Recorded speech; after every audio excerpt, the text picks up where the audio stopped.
بسم الله الرحمن الرحيم قل يا أهل الكتاب تعالوا إلى كلمة سواء بيننا وبينكم ألا نعبد إلا الله ولا نشرك به شيئا ولا يتخذ بعضنا بعضا أربابا من دون الله فإن تولوا فقولوا اشهدوا بأننا مسلمون۔ کہہ دو کہ اے اہل کتاب، جو بات ہمارے اور تمہارے دونوں کے درمیان یکساں تسلیم کی گئی ہے اس کی طرف آؤ، وہ یہ کہ خدا کے سوا ہم کسی کی عبادت نہ کریں اور اس کے ساتھ کسی چیز کو شریک نہ بنائیں، اور ہم میں سے کوئی کسی کو خدا کے سوا اپنا کارساز نہ سمجھے۔ اگر یہ لوگ اس بات کو نہ مانیں تو ان سے کہہ دو کہ تم گواہ رہو کہ ہم خدا کے فرما بردار ہیں۔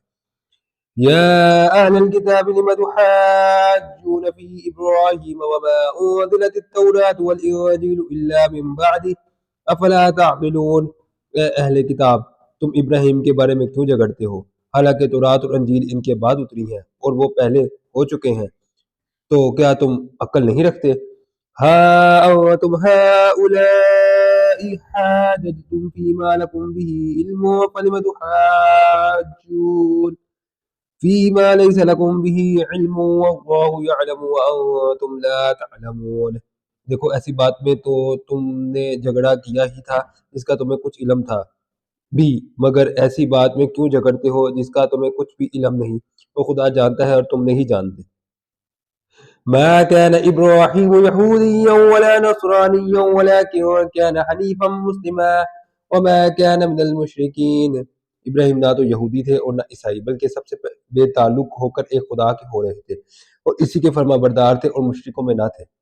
ان اولى الناس بابراہیم للذین اتبعوا هذا النبی والذین آمنوا واللہ ولی المؤمنین۔